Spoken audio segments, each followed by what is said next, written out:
Assalamualaikum warahmatullahi wabarakatuh. Saya Fevia Destawarai. Di sini saya akan menuntaskan tugas kedua saya di mata kuliah pemrograman berorientasi objek.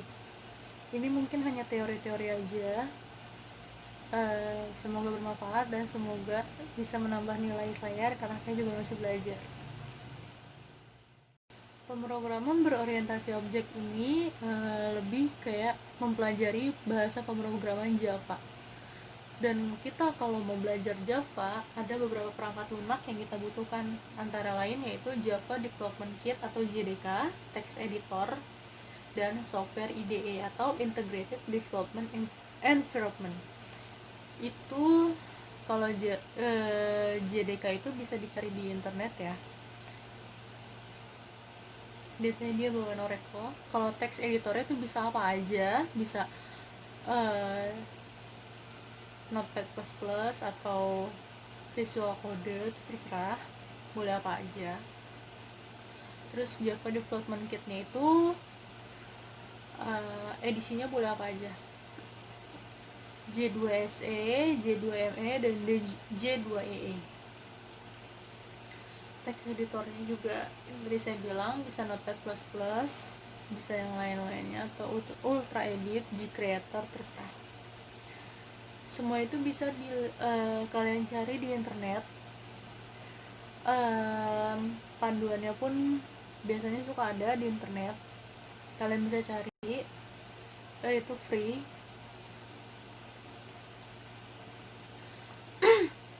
Kemudian di sini saya sih biasanya belajar pakai NetBeans atau pernah pakai Visual Code, tapi bukan, maksudnya nggak di waktu lama karena laptop saya juga nggak terlalu mensupport. Kemudian di Java itu ada tipe data juga, sama dengan bahasa pemrograman lain. Tapi sebelum tahu tipe data, kalian juga harus tahu apa itu data. Data adalah sekumpulan kejadian atau fakta yang dipresentasikan dengan huruf, angka, gambar, simbol, dan sebagainya. Sedangkan tipe data adalah media penyimpanan data berdasarkan jenis data itu sendiri. Contoh tipe data yaitu huruf yang hanya bisa digunakan sebagai huruf, maksudnya kayak ya variabel huruf ya untuk huruf, cuma kalau angka ya untuk angka, nggak bisa dicampur, seperti itu. Kemudian ada tipe data dasar atau primitif, yaitu tipe data yang bukan dibentuk dari tipe data lain. Jadi dia punya tipe data sendiri, tapi bukan pembentukan dari tipe data lainnya.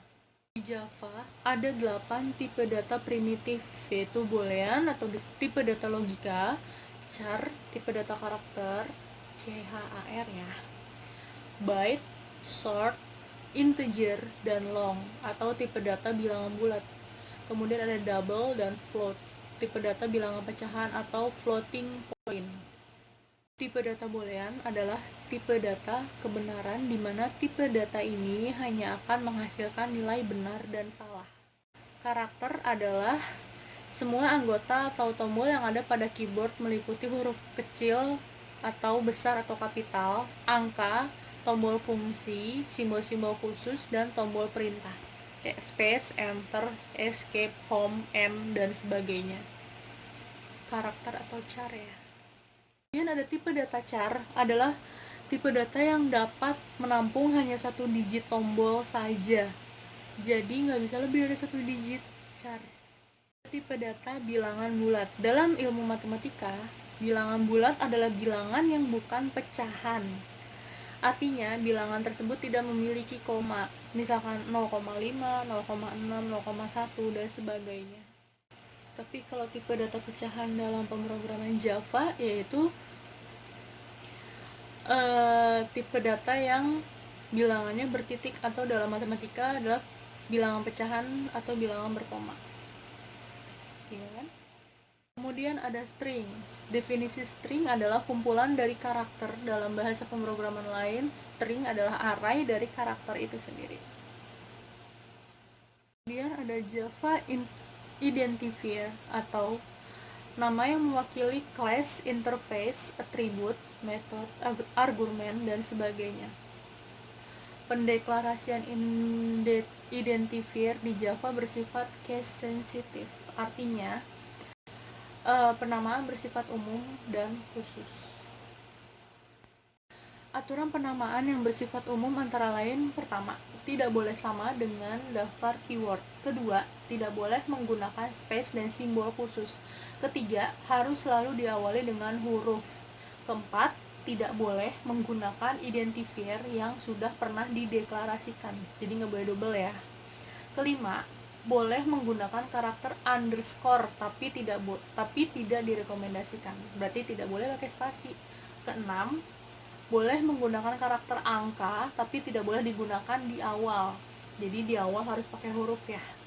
Ketujuh, tidak direkomendasikan menggunakan identifier dengan huruf kapital semua.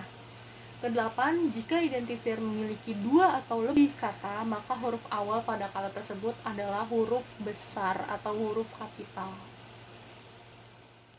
Kemudian ada aturan penamaan yang bersifat khusus, identifier class. Aturan khusus untuk identifier class adalah: pertama, semua aturan umum ditambah dengan aturan poin B dan C.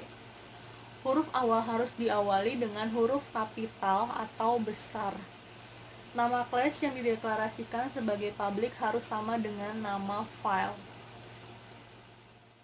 Komentar dalam bahasa Java adalah statement berupa catatan atau pesan yang tidak akan diproses oleh komputer. Jadi di setiap bahasa pemrograman itu beda-beda ya.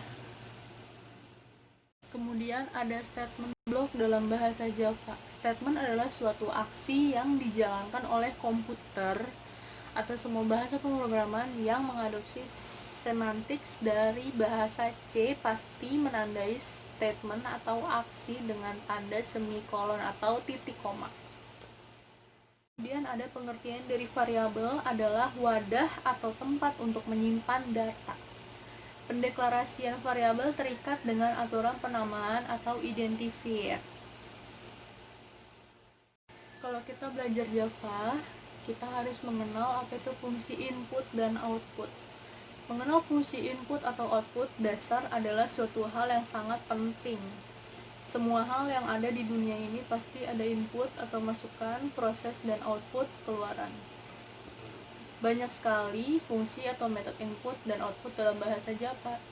Penulisan hanya akan menampilkan beberapa saja. Penulis membagi fungsi output dalam 4 bagian, yaitu output berbasis DOS menggunakan printf, printf, buka kurung, tutup kurung. Output berbasis DOS menggunakan print aja, print. Output berbasis DOS menggunakan println, println. Output berbasis GUI menggunakan GOption PAN, PAM.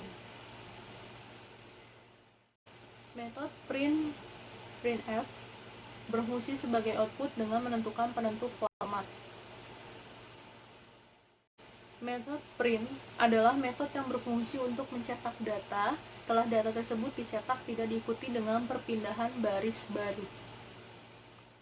Kemudian ada fungsi input atau masukan adalah memberikan data lewat keyboard, mouse, scanner, atau mikrofon. Tetapi pada buku ini hanya akan diajarkan masukan dengan menggunakan keyboard saja, karena ini bahasa pemrograman Java. Scanner adalah sebuah kelas yang terdapat pada paket Java util yang berfungsi sebagai kelas untuk melakukan masukan dari keyboard berbasis DOS. Langkah-langkah menggunakan kelas scanner: pertama, mengimport kelas scanner yang terdapat pada paket Java util. Kedua, membuat objek referensi sebagai media penginputan data. Ketiga, memanggil metode khusus untuk melakukan inputan data melalui objek referensi yang tadi dibuat. Kemudian ada buffered reader, kelas yang fungsinya mirip dengan kelas scanner, yaitu kelas masukan dari keyboard berbasis DOS. Tapi konsep buffered reader tidak sama dengan scanner. Langkah-langkah menggunakan buffered reader adalah: pertama, mengimport kelas input stream reader, UI exception dan buffered reader. Kedua, membuat objek referensi sebagai media penginputan data.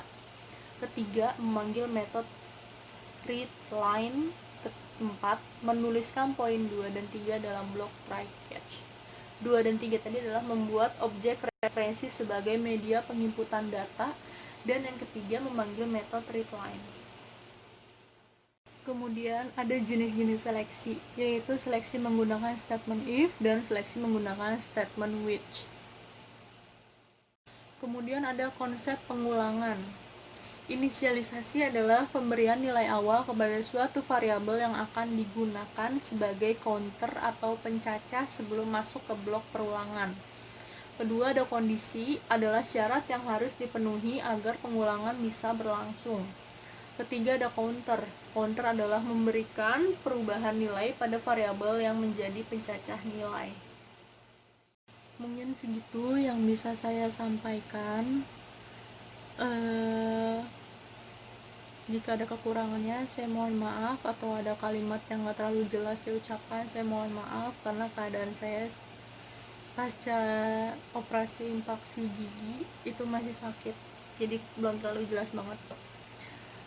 Semoga ini menjadi penambah ilmu untuk saya dan penambah nilai pula untuk saya. Terima kasih. Wassalamualaikum warahmatullahi wabarakatuh.